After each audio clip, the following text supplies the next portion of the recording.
Welcome to This Explainer. Okay, today we're actually going on a bit of a journey, a deeply personal growth journey that takes us from absolute rock-bottom hopelessness straight to profound, undeniable purpose.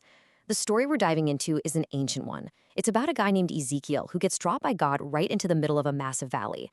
But, this isn't just any picturesque valley. The atmosphere is totally hushed. The air is thick. The light is incredibly dim. It's the kind of place that feels deeply, fundamentally abandoned. I want you to really step into that cinematic feeling with me right now, because we're going to look at what this valley represents, not just back in history, but for you right now today. So, the absolute starkness of this valley, it's staggering. The source material captures it perfectly. It's kind of like a totally forgotten corner of the internet. You know that exact feeling, right? Think of a dead group chat where literally no one has typed a single word in years, or a ghost town where the dust has completely settled on every single surface. There is absolutely zero energy here. Nothing is humming in the background. There's no spark. It is the absolute baseline of zero. When we talk about feeling stuck in our own personal lives, this is the extreme end of that spectrum. We're looking at a place where the life force has completely, entirely drained away. And to add to all that emptiness, there's just no movement. As you're standing in this metaphorical valley, there isn't even a tiny breeze stirring up the dust. The stillness is so heavy you can almost feel it. It builds up this profound sense of total desolation and isolation. You look around and nothing is shifting, nothing is growing, absolutely nothing is changing. It's entirely static. Ezekiel is just standing there in the middle of this vast expanse, taking in a landscape completely frozen in defeat. And, well, it's really important to just sit with this image for a second, because understanding the true depth of that stillness is absolutely crucial to appreciating the sheer magnitude of what's about to happen. God has dropped Ezekiel into a valley full of dry bones. And I want to be super clear about what the source material is emphasizing here. We're not talking about skeletons with a little bit of life still clinging to them. No, these bones are completely dried out, bleached by the sun, meaning whatever used to live there, it's gone. It has been dead for a very, very long time. I mean, from a purely human perspective, there is absolutely zero chance of any of this coming back. None. It's the absolute baseline of impossibility. We're dealing with a situation here that isn't just broken, it is finished. Then, right in the middle of this dead silence, God breaks the quiet with a truly startling question. Can these bones live again? I want to break the fourth wall for a second and ask you directly. Think about that.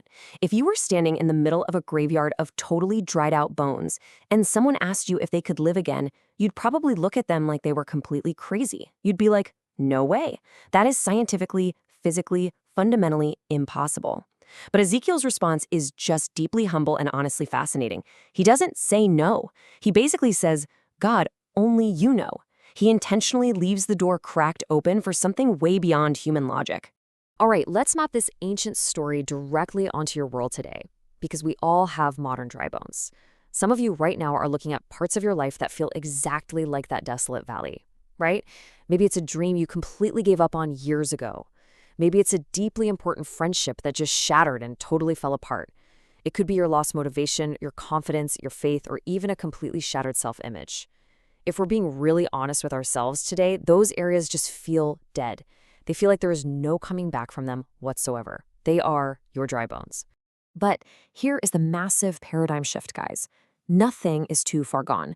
The source makes a huge point to say that those bones weren't just dead, they were gone. And still, God brought them back. This is meant to deeply reassure you today. When you look at your life and think, man, I've messed up way too much, or this situation is permanently over, you're looking at it strictly through a human lens. You see bones and defeat, but God sees immense potential. The current state of your situation, no matter how terribly dried out it feels, is absolutely not the final word. So God gives Ezekiel this totally wild, completely unexpected instruction. Speak to the bones. Now notice what God didn't say here. He didn't tell Ezekiel to get down in the dirt and start physically fixing them. He didn't tell him to engineer some complex solution or glue them back together bone by bone. And crucially, he didn't tell him to feel something about it first. The command was super simple and active. Just speak. Ezekiel is standing in a literally hopeless situation, and his very first step isn't to fix it, it's to vocalize over it. Because words matter so much more than you think. I mean, what do we usually do when things fall apart? We vocalize our defeat. We say things like, ugh, I'll never recover from this, or I'm just not good enough, or nothing is ever going to change. The source points out that this is literally speaking death over your own life. This story challenges us to completely flip the script, purposefully choose words that line up with life and possibility. You don't even have to feel it yet, but you do have to speak it. Actively choosing to vocalize hope actually changes the very atmosphere of your valley. And when Ezekiel finally speaks, suddenly, a rattling. Imagine the sheer cinematic energy of this moment. The pace completely shifts. Out of absolutely nowhere, in this totally dead, silent valley, there is a sound. Bones start moving. They're clicking and dragging across the dirt, finding each other. They start assembling, literally forming skeletons. And it doesn't even stop there. Muscles start wrapping around the bones, ligaments attach, skin stretches over them. The whole shebang starts miraculously coming back together right before his eyes. The sheer impossible momentum of life is suddenly rushing back into the valley just because he made the choice to speak. But hold on, because there's a really subtle, kind of dangerous trap right here. The bones have come together, but they still aren't alive. This is the illusion of life. And honestly, how many of us are living this exact illusion right now? We look completely fine on the outside, right? Posting on social media, smiling, showing up to work and events. We've got the structure of a good life, but inside, we feel completely empty and lifeless. Superficial growth can make us look fully restored while we're actually still lacking genuine life. So we hit the climax of the story. God sees these fully formed but still totally lifeless bodies and tells Ezekiel, now speak to the breath. And when the breath enters them, everything changes. The source defines this breath as God's spirit. It is the ultimate, missing, transformative ingredient. What actually brings you to life? Well, it's not your public image. It's not seeking approval from everyone else, and it is definitely not your follower count. Those things just build the outward structure. True, vibrant living, actually moving past mere survival, only happens when this internal, spiritual breath fills you up from the inside out. And when that breath actually enters them, they don't just lie there. They stand up, fully alive, strong. You are meant to stand. They didn't just come back to life to be a bunch of isolated people wandering aimlessly around the valley. No, they stood up as an army. And this is your trajectory too. You are not meant to just barely survive or scrape through life wandering alone.